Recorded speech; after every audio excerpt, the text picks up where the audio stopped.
Hey guys, welcome to 2Dudes Play. Today we're going to be doing a review of Nidhogg for the PS4, and at the end we're actually going to give you our overall thoughts. Trayvon, what's Nidhogg? Well, Nidhogg is a 2D sword fighting game similar to fencing. You kill your opponent and you run to his or her side of the screen. You win once you're eaten by a giant Nidhogg. Some history for you guys on Nidhogg. In Norse mythology is a dragon that gnaws at the root of the world tree. Them Norse people is real fucked up. It actually looks like just a giant penis monster. See, you would say that. No, I would say that because it does. Once you guys see it here in our video, it looks like You know what a regular penis looks like? Yeah, I do. That's not what a regular penis should look like. I've seen. Yes. Moving on. Anyways, pros and cons. So, in my opinion, the game's really fun. It's a fun local multiplayer game. Yep. There's not many of them on PS4, at least in the AAA industry. There's not many local multiplayer fun games to play with your friends when they're over at your house. Aside from that, there's a lot of modifiers that you can do on the local multiplayer, like sudden death mode, boomerang swords, slow mode, and crouch mode, baby mode. Yeah, baby mode, and turbo mode, which speeds up the game like 4 or 5 times its normal speed. And crackhead speed. It's actually unplayable, but it's still a lot of fun.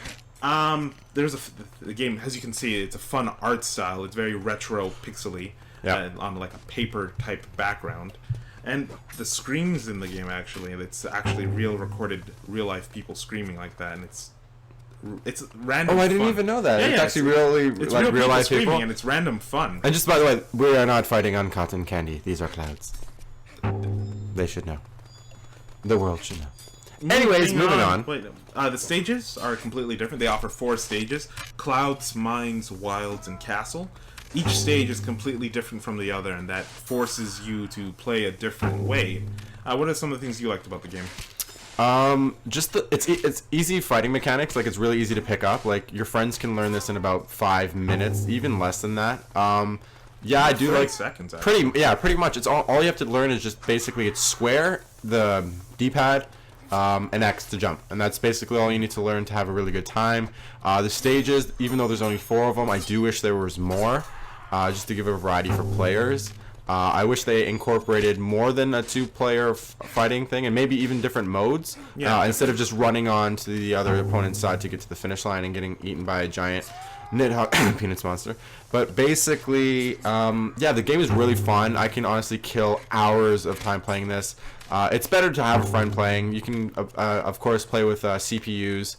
But actually, to that, this game is just a multiplayer game, really. Yeah. The only single player mode is like an arcade style.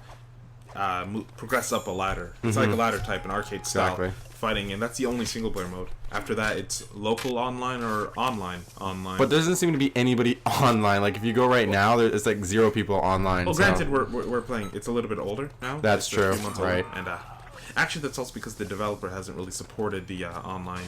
No. The developers kind of left. I mean, they should. I mean, this game is actually really fun. It's only, $15 on the PlayStation Store? Yeah, it's only $15 on the PSN store. Exactly. And you can get it cheaper, actually, for about $10 with PS Plus. Yeah, and they finally created a game where you can just tingily touch your tips.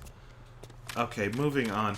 Onto more of the cons, because you're making this really weird. What is it with you and shafts? And I'm not talking about shafts or penises or tips. I'm just saying I'm talking about swords. Look, right here. Watch this. I'm gonna touch your. No, wait. This game makes you think about dicks, doesn't it? No, it makes you think about. I'm snapping your neck. You got 2 guys snapping necks and going head to head names and stuff.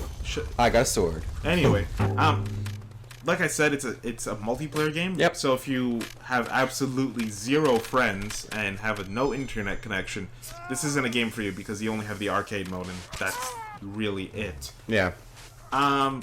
This is a personal one for me. I like customizing my characters, and I understand that. Customize your character? Like, what are we gonna change the color scheme? Exactly. I'd love to be able to change the color scheme of my character, even though he's only a stick and a solid color. I'd actually like to have some choice. Like, I would love to change the Nidhogg monster. Today I'm feeling like going with a teal blue, or I feel like going red today. But no, when you're playing with the 2 But you players, can do a tournament style, in which case you don't get a yellow choice. and I know, but you do. But at least you have 2 additional colors. There's like a blue and like an off green that you can choose between. I think there's a red. I'm not quite sure. I'm not quite sure about that either. But what I'm saying is, I just wish you had an option to choose the color of your character. But to that, there aren't. Like you said, there are 4 stages. Yeah. And they are completely different from each other.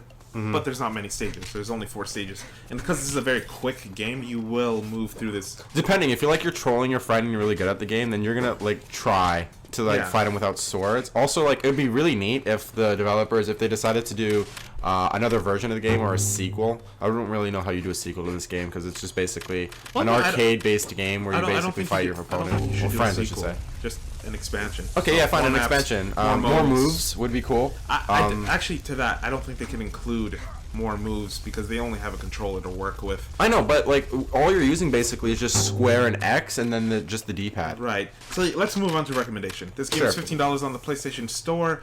Do you recommend it? Yeah, and basically before we recommend the game, our rating system goes a little like this. We rate it in 5 stages. 1 is do not pick up this game. 2 is get the game when it's probably half price. 3 is I do recommend it. 4 is you need to get this game. And 5 is if you don't get this game, we will kill you. But yeah, I recommend the game for all players who like this kind of arcade stuff. Okay, and I also recommend it. I recommend it at the $15 price, even though it's $15 and it may be a little bit more expensive than a few other indie games. I recommend it. All right, and it's worth it. Yeah, and thank you guys so much for watching my review. Stay tuned for more at